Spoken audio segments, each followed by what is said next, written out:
हमारी भी कोई ताकत नहीं है। भगवान कन्हैया ने संत का रूप धारण किया और रास्ते पर पहुंचे। जो से रास्ते पर दुर्योधन नगिन होकर के जा रहा है। भगवान कन्हैया ने दुर्योधन को देखा, जवाब दिया, बेटा अरे तेरे मस्तक की लहरी इतनी दमक रही है, ऐसा मालूम पड़ रहा है मानो कि तू कोई राजा हो। जवाब दिया, बाबा जी ठीक ही पहचाना, मैं राजा हूं, मेरा नाम दुर्योधन है। दुर्योधन, हाँ? अरे भला तू नगिन कहाँ जा रहा है? तुझे शर्म नहीं आ रही है? तुझे लज्जा नहीं आ रही है? 2 मिनट नहीं हुई परीक्षित महाराज तब तक सारी बात बता दी। जवाब दिया, बाबा जी मेरी मैया पतिव्रता नारी है। मेरी माँ ने कहा है कि शरीर पर कोई कपड़ा नहीं होना चाहिए, आंखों से पट्टी को खोलूंगी तू वज्र का हो जाएगा, तुझे कोई मार नहीं सकता है। जवाब दिया संत के रूप में भगवान कन्हैया ने, लाला एक बात कहूं? बोलो बाबा जी। जवाब दिया, राजा होकर के तू और नगिन अवस्था में जा रहा है, तुझे शर्म नहीं आ रही है? अरे जब तू छोटा था तेरी माँ ने दूध पान कराया, मलमूत्र सेन की, है कोई बात नहीं है, लेकिन माँ के सामने ऐसे जाएगा? अरे कम से कम अपनी जंगा तो ढक ले। दुर्योधन बोला, मैंने कहा ना, मेरी मम्मी ने ये कहा है कि शरीर पर कोई कपड़ा नहीं होना चाहिए। जवाब दिया भगवान कन्हैया ने, कोई बात नहीं है, लो केले के पत्ते लगा लो यज्ञों से। भगवान कन्हैया ने केले के पत्ते तोड़ करके दे दिए, जंगा ढकवा दी। भगवान कन्हैया को पता था कि गांधारी पूछेगी तब आंखों से पट्टी को खोलेगी। अगर मैं इसे कोई कपड़ा दे देता हूं तो ये कह देगा कि माँ जंगों से कपड़ा लगा है। आज भगवान कन्हैया ने केले के पत्ते दिए हैं तोड़ करके, जंगा को ढकवा दिया। जवाब दिया, अब जाइए बेटा, अब जा अपनी माँ के पास में।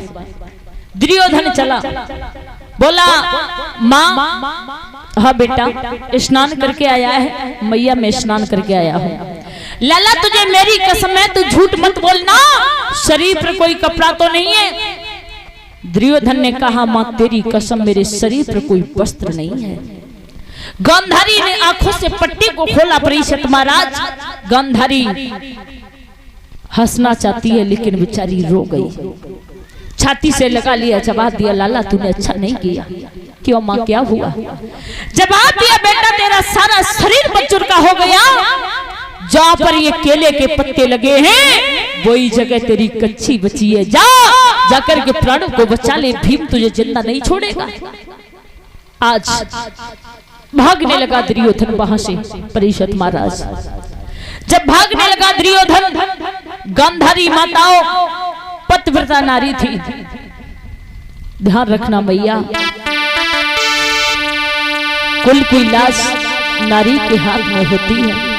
चाहे तो नारी महाराज अपने पति का सम्मान करा सकती है, और चाहे नारी तो भरे बाजार में अपने पति का अपमान भी करा सकती है। नारी के ऊपर हुआ करता है माताओं।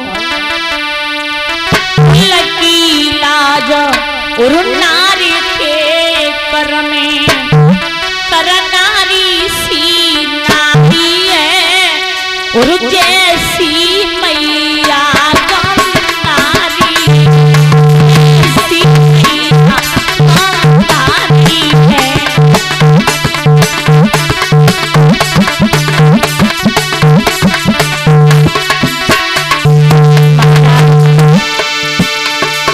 गांधारी जन्म से अंधी नहीं थी माताओं, उसे दिखाई देता था, नेत्र सजल थे उसके, लेकिन जब उसे ये पता चला कि महाराज हमारे जन्म से अंधे हैं तो आंखों से पट्टी को बांध लिया। एक अंधा पति और जगत पति, अपने बांधे नेत्र सती, मैया भूपति बिरथा नारी अति दीदी, भूपति बिरथा नारी अति, भूपति बिरथा नारी अति, मैया भूपति बिरथा एक कुल की लाज नारी के कर में,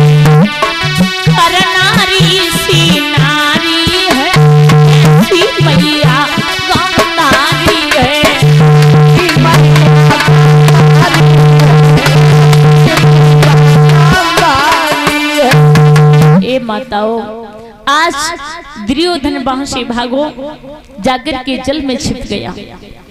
भगवान कन्हैया पांच पांडव को लेकर के दुर्योधन की खोज कर रहे हैं। कन्हैया ने बतायो ए भीमा, जा जल में जो दुर्योधन छिपो है, अरे ऐसी ऐसी बातें करो जो बाहर निकल करके आए। भीम ने नाना प्रकार की बातें की, दुर्योधन बाहर आ गया निकल के। अब भीम में और दुर्योधन में युद्ध होने लगा। परीक्षित महाराज, जब युद्ध होने लगा तो जैसे ही दुर्योधन गदा को मारता है तो भीम की इतनी तेजी से लगती है वो गदा, बेचारे झुक जाते हैं नीचे को। और जैसे भीम गदा को मारते हैं तो टन करके वापस लौट आती है। जब शाम को युद्ध बंद हो तो भगवान कन्हैया से भीम ने एक बात कही कि प्रभु क्या बात है, क्या मरवा करके छोड़ोगे, क्या बात है भीम? प्रभु पता ही नहीं चल रहा है, जब मैं गदा को मारता हूं तो टन करके वापस लौट आती है, जब वो गदा मारता है तो इतनी तेजी से लगती है मुझे झुकना पड़ता है। कन्हैया हंस गए और हंस करके जवाब दियो भीम, जब युद्ध करना तो एक नजर मेरी तरफ रखना। ठीक है प्रभु। युद्ध जैसे ही प्रारंभ हुआ भगवान कन्हैया की तरफ भीम ने देखा। जैसे भगवान कन्हैया की तरफ देखा तो भगवान कन्हैया ने अपनी जंगा पर हाथ मारा। भीम ने इशारा पाते ही जैसी गदा को जंगा पर मारा, आज दुर्योधन की जंगा टूट जाती है। बोले गोविंद भगवान की। जैसी जंगा टूटी अब तो स्वयं सुरक्षा कर रहा है।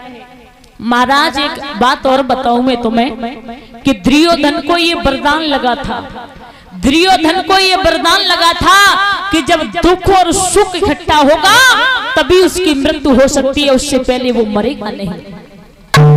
भगवान कन्हैया पांच पांडव को लेकर के लौट आए। मैया कुंती ने आरती की है।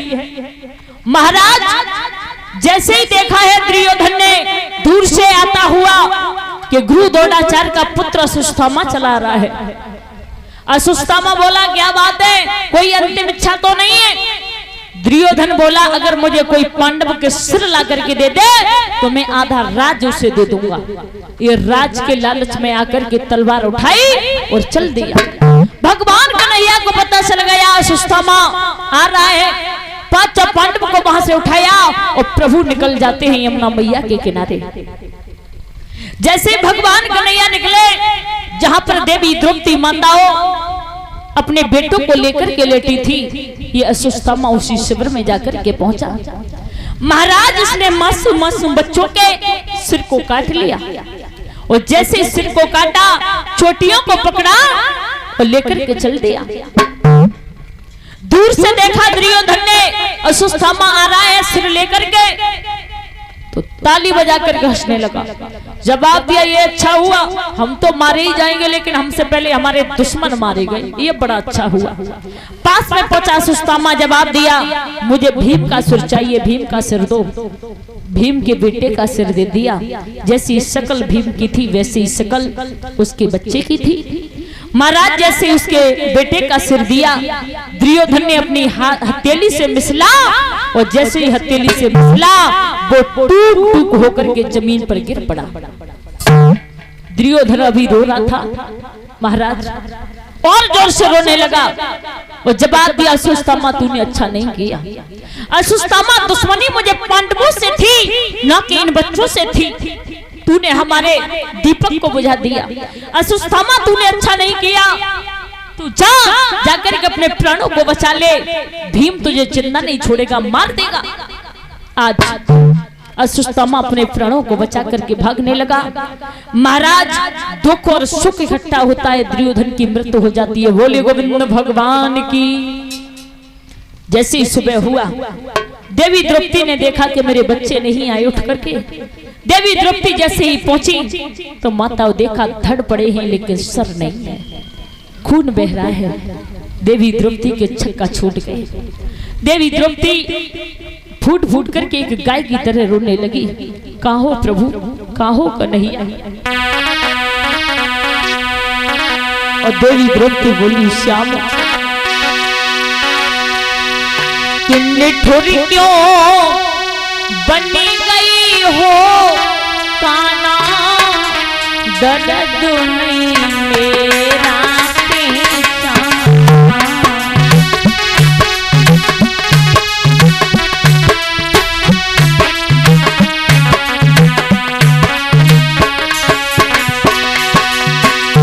ये बताओ, जब मैया को एक बेटा जब संसार से चला जाए उस माँ के ऊपर क्या बीतती है।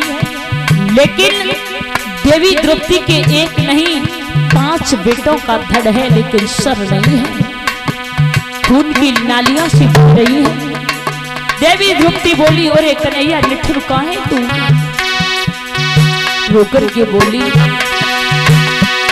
निठुर क्यों बन गई हूँ ताना, दर्द नहीं मेरा पहचाना।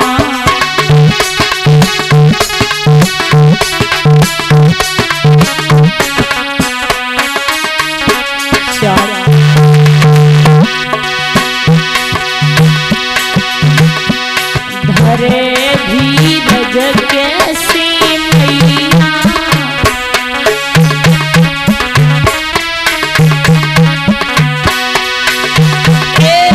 धरे धीरज कैसी मैया,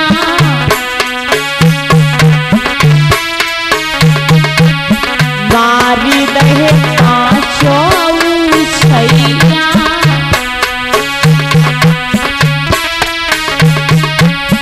कौन कही तेरे गोनैया,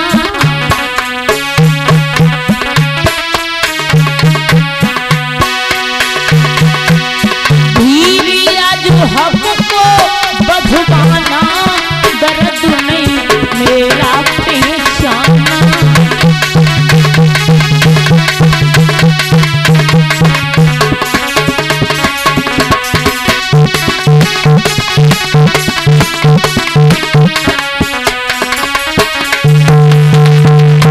बोलू श्याम, विपत्ति जब जब में घेरी, श्याम ने नाई करी देरी। विपत्ति जब जब में घेरी, श्याम ने नाई करी देरी। नजर तुम कैसी ये डाली, गोद भई मेरी है खाली।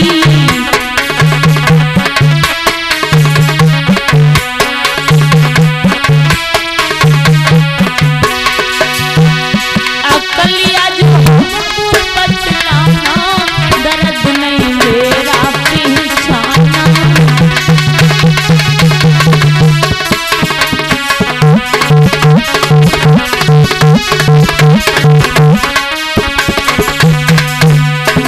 आज महाराज देवी द्रौपदी फूट फूट करके रो रही है।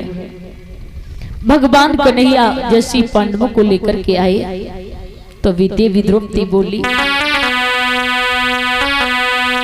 कि ढेरों में रक्त बह रहा था और हरि अबला खड़ी रो रही थी।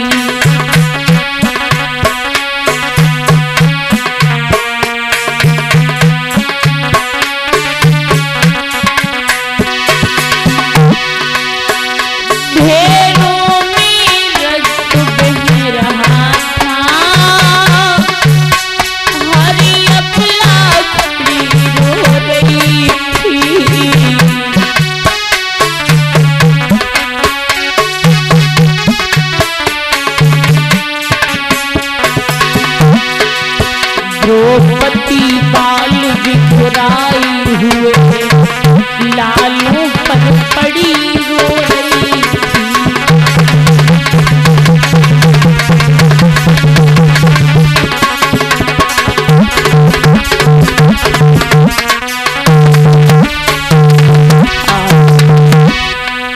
देवी द्रौपदी ने भगवान कन्हैया को देखा, जवाब दिया, श्याम समझ गई मैं तुम्हें।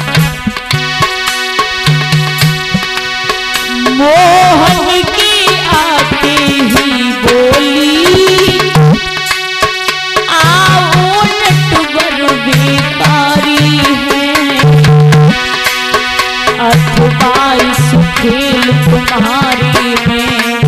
कुछ और कसर भी बाकी है।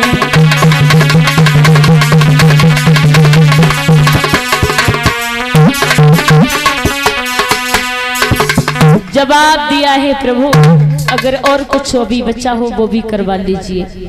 कन्हैया बोले द्रौपदी मुझे दोष ना लगाओ। जवाब दिया प्रभु तुम्हें सब कुछ पता था कि ये होने के लिए जा रहा है, आपने जानबूझ करके करवाया है। कन्हैया बोले हाँ मुझे पता था, लेकिन ध्यान रख अगर मैं तेरे पतियों को नहीं ले जाता तो जिस जगह तेरे ये बेटे हैं उस जगह तेरे 5 पति होते। अर्जुन बोले हम उसे